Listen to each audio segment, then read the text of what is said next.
What kind of person calls 911 over a missed HOA meeting?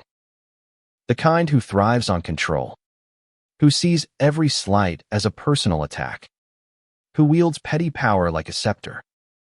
That was HOA Karen, the self-appointed queen of Willow Creek's Homeowners Association. A woman whose presence loomed larger than her garish floral dresses. Her name wasn't just a nickname. It was a warning, whispered in the cul-de-sacs of our quiet suburb. I learned that the hard way when I moved to town 3 months ago. Not as a neighbor, but as the new police chief. My name is Elena Voss, and I thought I'd seen it all until HOA Karen turned a skipped meeting into a war. The day started innocently enough. My inbox pinged with a summons from HOA, president of the Willow Creek HOA, demanding my attendance at the monthly meeting. I was swamped, settling into my new role at the precinct. So I sent a polite email declining. Big mistake. By noon, my phone buzzed with texts from neighbors. Karen's losing it. She's saying you're dodging your civic duty. I laughed it off, figuring she'd fume and move on. I was wrong. At 3:17 p.m. Dispatch crackled through my radio with a call I'll never forget. Chief Voss. We've got a 911 report from Willow Creek. Complainant says there's a threat to community safety at 67 Maple Lane. That's your address. My stomach dropped. I was the threat. I pulled up to my house to find HOA Karen standing on my lawn, arms crossed, her face a mask of righteous fury. 2 patrol officers, barely hiding their embarrassment, stood nearby, one scribbling notes. A small crowd misses Delaney, the elderly widow from next door, and a teenager filming on his phone hovered at the edge of the scene. HOA's voice cut through the air like a siren. This woman, she jabbed a finger at me, is undermining our community. She skipped the HOA meeting, and I know was hiding something. I stepped out of my cruiser, my badge catching the late afternoon sun, and met her gaze. Mrs. Gwen, I said, using her real name to cut through the theatrics. You called 911 because I missed a meeting. Her eyes narrowed, unyielding. You're not above the rules, chief or not.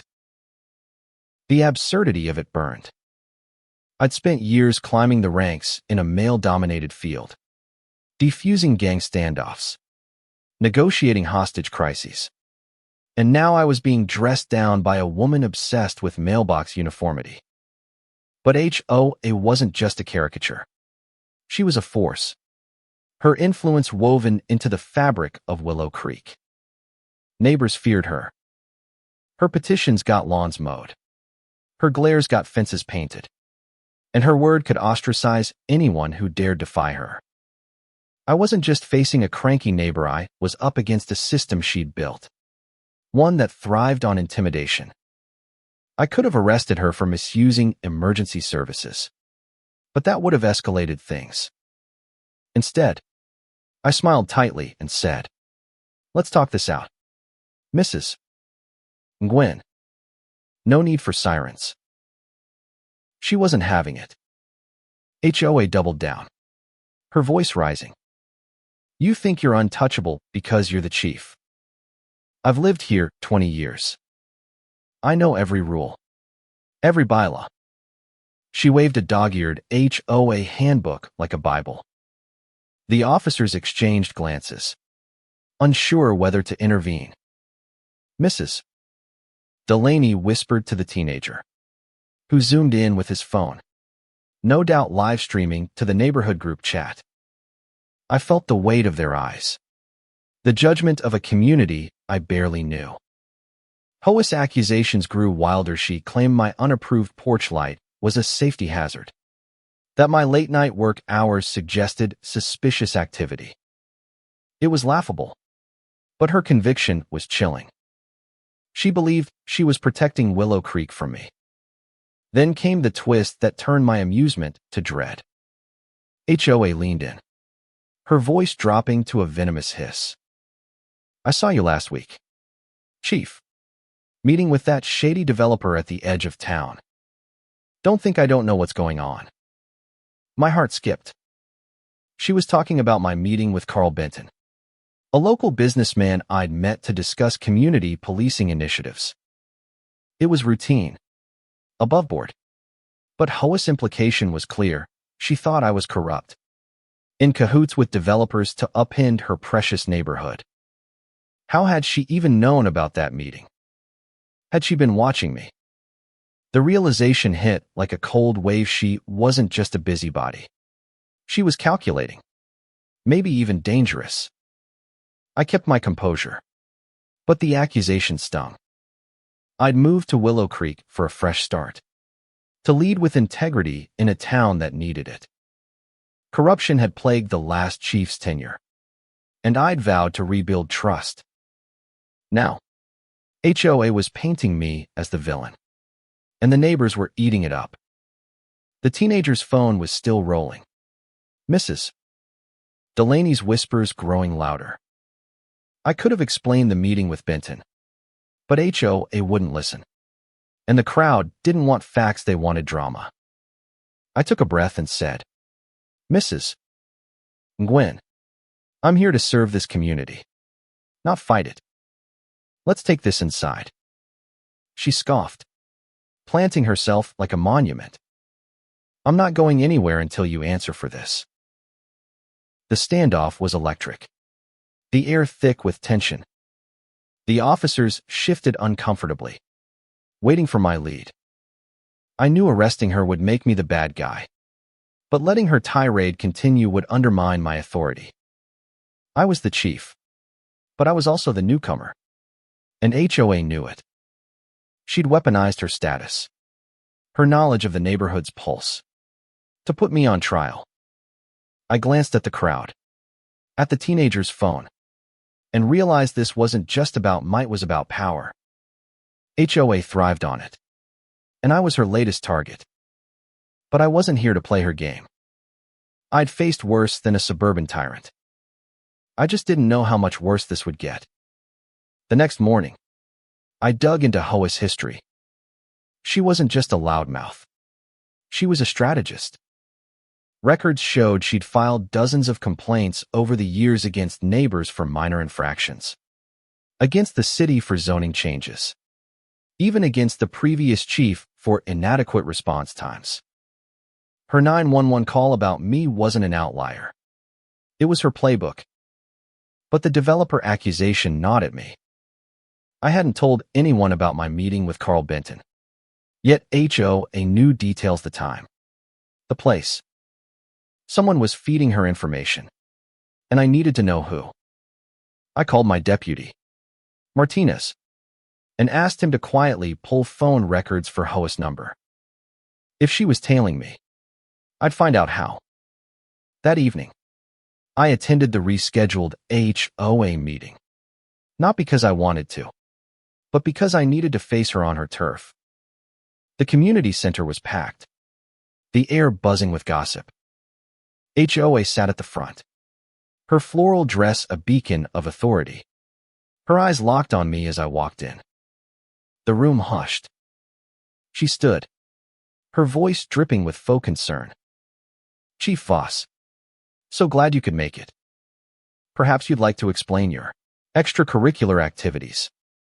The crowd murmured, and I felt the noose tightening. She was staging a public execution. I stood, keeping my voice steady. I'm here to listen, Mrs. Gwen. But I'm also here to clear the air. My meeting with Carl Benton was about community safety programs. Nothing more. HOA smirked, unfazed. That's what they all say? The last chief made promises too, until we found out he was taking bribes. The room gasped. She'd gone there, linking me to a scandal I'd had no part in. I wanted to snap back, but I saw the teenager from yesterday. Phone up. Recording again. Anything I said would be twisted. Instead, I leaned into her game. If you have evidence, Mrs. Nguyen, file a formal complaint. I'll answer to it. The challenge hung in the air. And for a moment, she faltered. But only a moment. She rallied, listing my violations, the porch light, my work hours, even my attitude. The crowd ate it up, their whispers turning to nods. Then came the second twist, the one that broke me open. Martinez texted me during the meeting. Chief, HOA's been calling Benton's office weekly. She's not just watching Yosha's working with him. My blood ran cold. HOA wasn't just a nosy neighbor. She was playing a deeper game, possibly colluding with the very developer she'd accused me of conspiring with.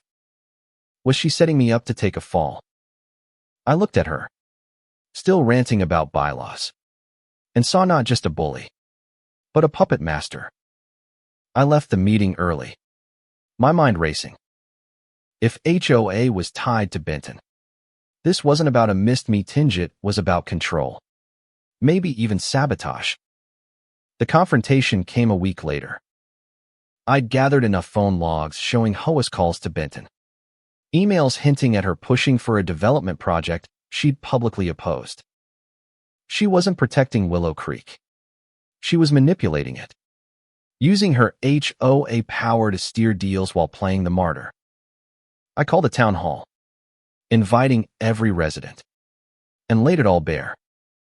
HOA sat in the front row, her face a mask of defiance. I presented the evidence calmly. Mrs. Nguyen accused me of corruption, but her own actions raise questions. She's been in contact with Carl Benton, advocating for a project she claimed to oppose. The room erupted. Neighbors turned on her, demanding answers. Mrs. Delaney, usually timid, stood and said, "You've bullied us for years. Karen, enough." HOA's empire crumbled. Her voice, once commanding, shrank as she stammered denials. The teenager's phone was out again, but this time, it was her downfall being recorded. She'd overplayed her hand, and the community saw her for what she was, a tyrant cloaked in righteousness. By the end of the night, she resigned as HOA president. Her influence shattered. I didn't gloat. I didn't need to. The truth had done the work. Looking back, I could have hated HOA, but I didn't. She was a product of a system that rewarded control over compassion, fear over trust. I'd come to Willow Creek to rebuild. And that meant more than just policing, it meant showing people they didn't need to live under someone like her. At the next HOA meeting, I volunteered to serve, not to control, but to listen. The neighbors elected me, and for the first time, the room felt less like a courtroom and more like a community. HOA moved away a month later. Her house sold quietly. I don't know where she went, but I hope she found peace. As for me, I'm still learning this town, still earning its trust. But I know one thing, no one's calling 911 over a missed meeting anymore. End.